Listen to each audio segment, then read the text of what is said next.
your high stakes, you basically get unlimited sessions, right? You just book them once. I mean, probably not more than once a week, but people get bored if they talk to me more than once a week. But there's loads of high stakes guys that I just do one session a week with, just to like check in, see how things are going, etc., see how they've been going. Okay, we get the 3x ISO. I think Pwips more so than others would be capable of having a nicer bluff here. We're definitely not going to fold 8-10 suited. Flop in middle pair, a gut shot, and over. Certainly reasonable to get our chips in on the flop. Against aces, we're basically flipping and we have the right price. But the question is, anything else to do but just jam? He is thinking about it and he does go for a bet. I think we just jam, honestly, and we're kind of okay with that. I hope enough of the time that we're up against a hand, maybe like ace-king suited, ace-queen suited, and it's not just jacks plus. So, come on, Pwips. Prove me wrong by not having jacks plus here.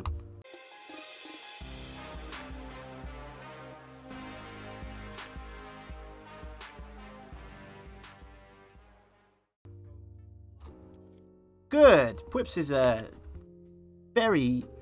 it's good and bad because that means I think it's a really rate that to have a bet fold there in an ISO pot range. But that's bad for us in long term, but good for us short term. But yeah, fair play, Pwips. I give you a lot of credit there. It's ace queen. Oh, the humanity. Oh, 7 on the river. Hey. Okay. So let's have a little thing. Oh, well, turning the second nuts is good. I think I'll min bet here. I think there's a lot of 10x in his range. It's also not going to fold a jack x. I should go bigger. I don't like the min bet actually. It looks too juicy. Maybe even check the turn. Quick bet. Interesting quick bet spot when very few unpaired hands. So maybe quick bet in aces. But yeah. So like, does he have ace king suited? Well, there's only 2 combos of ace king suited, and then like king jack suited. What are we, 7BB effective? Maybe.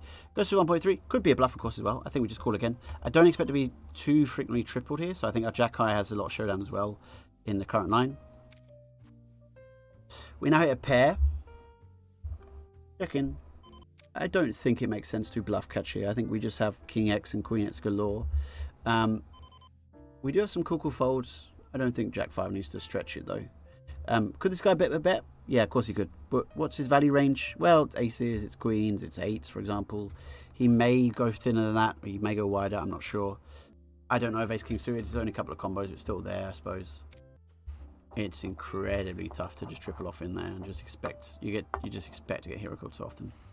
Interesting spot though. I think GTO definitely would call at some frequency, although maybe not even sure, to be honest. All right, king 5. GG.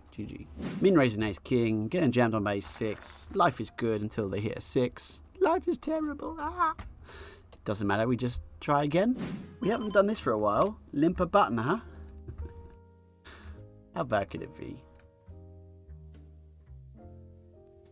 I heard you limp. Every single button. What else is limp? Maybe your cock. Hey, it's the boy Nicky. Hey Tommy, good luck. How are you, Nicky? Lovely to see you, mate. I'm going to take a really unorthodox line here and actually go for a little raise. So there's a couple of reasons why this is. I think we can fold out a ton of equity. Let's say this guy's probing, for example, like a hand like 8-3 with the 8 of spades, which he has all of those in his range, right? He might fold it, or he might call it. Either of those is kind of good for us. I think we're kind of committed to losing 2 bets against a jack X, but this way we actually prevent us. We can get called by way worse. And actually, I think like now we don't face an awkward spot. We just check and hope that we have the best hand, which we don't. But as we checked, on most rivers he's going to be able to bet again, and we're going to feel pretty awkward because it's going to be like just a cool, I would guess, against all of his bluffs. But his bluffs have all tons of equity, so I think it's a fun spot. Now, the only reason that would become bad would be if he was, for example, able to like re-bluff us over. But yeah. Why, through Chappie's in the house. Hey, good luck, good luck. Thank you very much, Chappie. I'm a happy Chappie now you're here. Huh? Good one. Narco Patron says, Boa noche, Tommo. Thank you. Obrigado. Flopping trips. I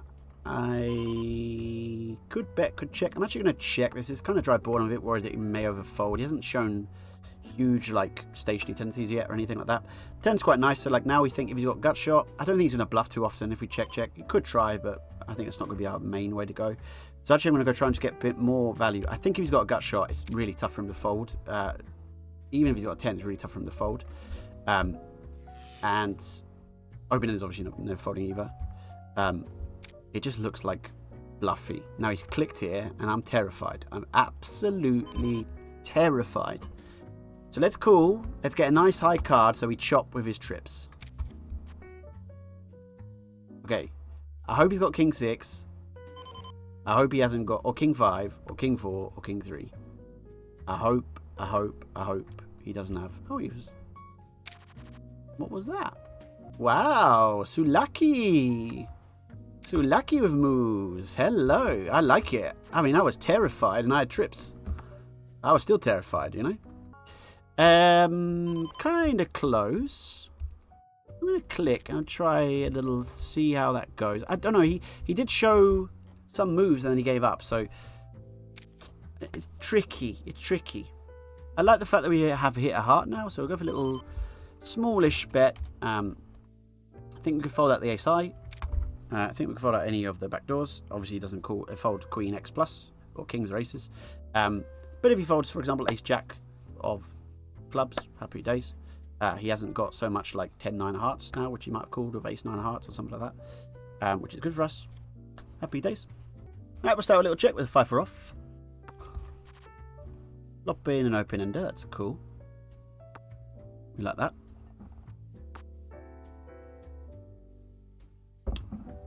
It's a pretty nice candidate to bet here.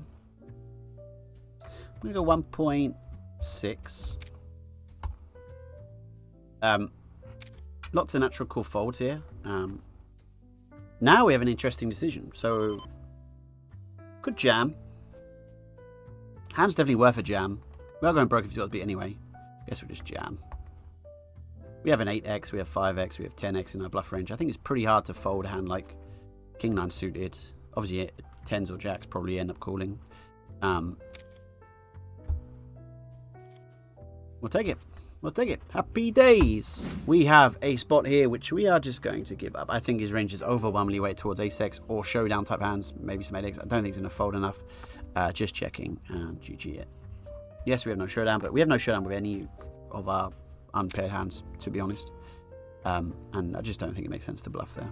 I think that's actually one of the things that it's important to learn as you move up the stakes. And you don't just bluff based on just your hand strength, right? So sometimes you just don't have...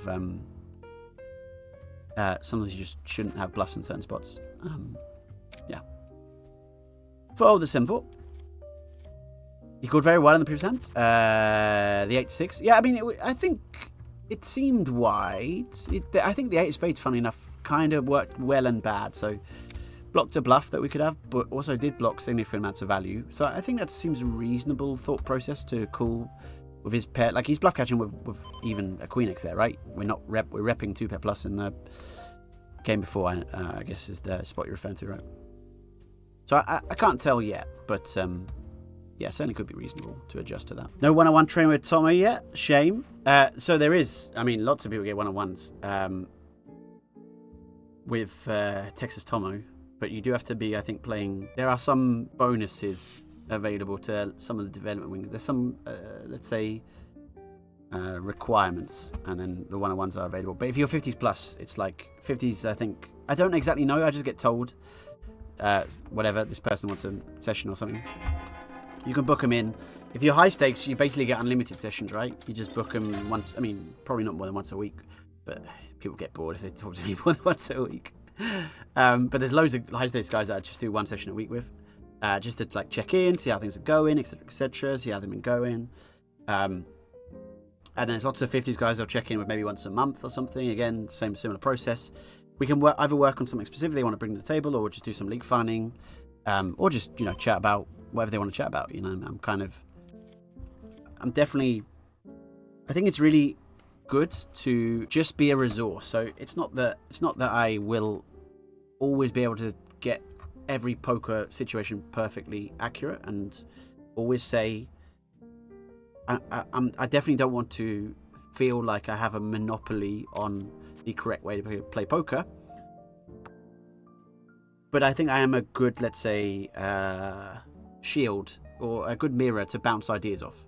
So sometimes people will come with ideas and I think I might start doing this or whatever. And given a breadth of knowledge and a lot of different, I've thought about lots of different things throughout the years. I think I'm quite good to kind of like leak find some poker ideas too. What does the Team 651 HUD look like? We have so a lot of effort went into the production, and it's supposed to be most usable HUD from beginner to expert. So the idea being that if you're a complete beginner and you've never used a HUD before, it's pretty visually easy to see the numbers and it's not overwhelming, but also it's got an awful lot of pop-ups where you can really delve into lots of details.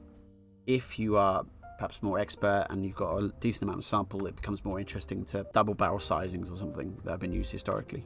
I honestly, I couldn't say it's the best HUD. That's a complete lie. I'm bluffing there because I don't know what the other HUDs are like. But of the 5 or so HUDs that I've used in my life, it's definitely the best one. So, Mr. Alexander, snap limp c-bets here. I don't think you snap limp c-bet with a jack. I honestly don't think you snap limp c-bet with an overpair. But you now choose to bet half pot, and we have picked up extra outs potentially against the king high, queen high. I actually think there is room to call here because I think a 9 and 10 is live, an 8 is live, a bluff is live. Pretty hard to get here without showdown, and this is a hand that we do choose to get here with, and so we're going to shove now, and it's really tough for him to call with queen high. Now, if he does call queen high and just puts us on air, then GG, but nice king. Yeah. Okay. Seems fine. It's interesting because, like, I mean, it's fine. It's just, yeah. We had thoughts about that. I think often when trips arrive on the table, a lot of people are just like, well, that's that done. It's basically 3 blank cards, and you can have trips. You can have a jack, right? It's not impossible, but. Yeah, I guess he thought we cool enough at the time with the 10-9, which we did. So we can't criticize too much. To be honest, like if he never calls ace king, yeah, a bluff is good with 10-9, but we obviously lose tons of value with our jack x. And so combinatorially wise, 10-9 is 16 combos, but we'll have 3 combos per jack x, and we have obviously jack 2, jack 3, jack 4, jack 5, jack 6, jack 7, jack 8, jack 9, jack 10.